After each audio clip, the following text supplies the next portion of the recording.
What's up everybody, Mecha Prime here. Today we are going to be unboxing and reviewing my first ever Threezero figure, the Threezero DLX Nemesis Prime from Transformers The Last Night. I can't wait to show them to you guys, so let's get right to it. I actually found this figure toy hunting in Omaha, so I really convinced my dad to buy it, and now I'm in debt $250 to him, so that's great. As you can see here, he is beautifully packaged. First off, he has a Sword of Judgment. The paint and sculpt work on this thing look amazing. It even has all the little Cybertronian symbols that it had in the movie. It's really crazy to think that that's just one accessory in this big old box that has that much detail. Next up, we have his shotgun. The shotgun has the same amount of detail as the sword. The withering effect, the Cybertronian symbols, and the iconic red and blue paint that just pops. Here, we have his wrist blade that he used in the brutal fight against Bumblebee in Transformers The Last Night. It looks amazing. Although it just has silver paint and some withering effects, that's all it had in the movie, so I'm not bothered by it at all. Finally, let's get Nemesis out of the box. He is very well protected, which I very much like.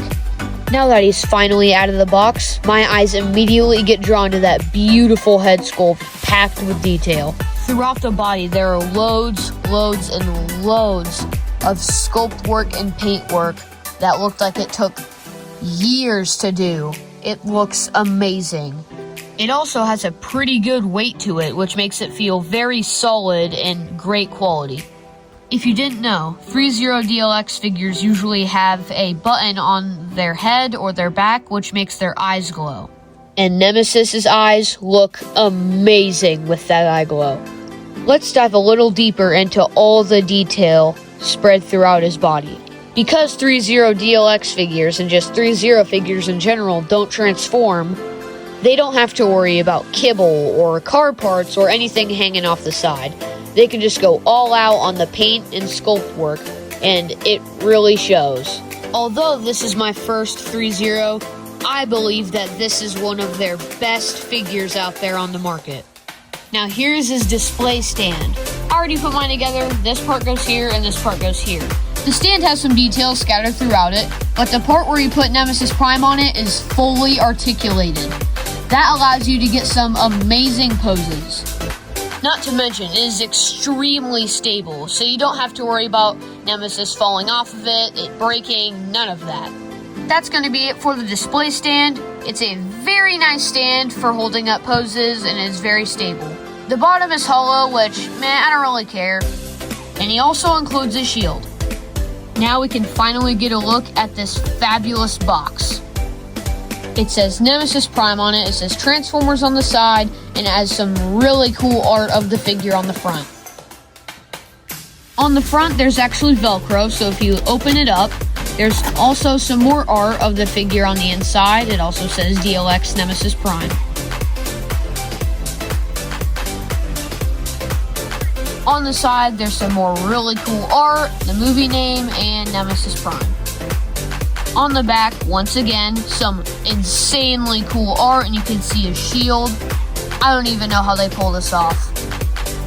Now on this side, we just have Nemesis Prime standing there very menacingly holding his shield, which is transformed into its gun form. On the top, it says DLX Transformers The Last Night Nemesis Prime. And on the bottom, a whole bunch of words I don't want to read. That is it for this awesome box. Threezero Nemesis Prime stands at about 10.5 inches tall, maybe 11, and now we can do comparisons. For our first comparison, we have the Studio Series Leader Class Nemesis Prime from Transformers The Last Night. Although these two are the same Transformer, they do not look the same, and their price is not the same. Leader Class Nemesis Prime is a good figure if you want Nemesis Prime for a good price, but if you're looking for a premium feeling and looking Nemesis Prime, I'd obviously go with the Threezero one. Next up, we have the World War II Bumblebee, and compared to Nemesis Prime, he is so small. He looks really funny looking next to him. Next up, I'm pretty sure is mainline leader class, Megatron from Transformers The Last Night, and these two actually look pretty good next to each other. Obviously, Nemesis Prime is way too big if you want to, like, mess around with them, but they do look really nice next to each other. And for our last comparison, we have the Yellow Park Transformers The Last Night Optimus Prime. Now, you can actually switch out this for Nemesis Prime, but since I already have the Threezero one, this is obviously going to stay in Prime mode. I honestly think this Yellow Park one is literally just a mini version of the Threezero one. They both pack about the same amount of detail, and their accessories are pretty much the same. That's going to be it for comparisons. Now we can get to this guy's insanely good articulation. For Nemesis Prime's articulation, his head can go left and right, although his collar does kind of get in the way. It's a good range of left and right, and it can go up and down because there's a little double joint if you look closely here at the neck. His shoulder pads can extend, and the top part can wiggle a little bit, so you can get the arm to a full 360. And as I just said, because I moved the shoulder pad out of the way, the arm can get a really good full 360. This little thing on his chest can also move. Here he has a pretty good bicep rotation. And there is a 90-degree bend at his elbow.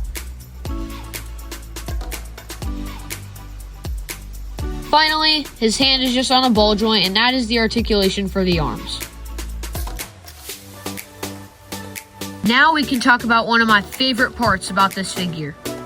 He has some great articulation on his back, and it is very well sculpted.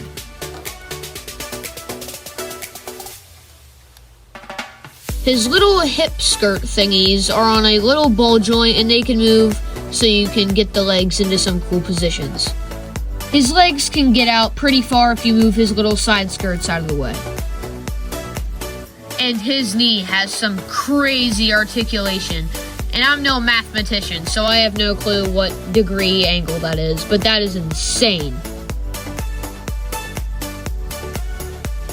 If you move this little flap out of the way, his foot can go forward and backward, and he has a very nice ankle tilt. Because of how much articulation he has and his wide variety of weapons and hands, you can get some crazy good poses out of this guy. Here's some I just did.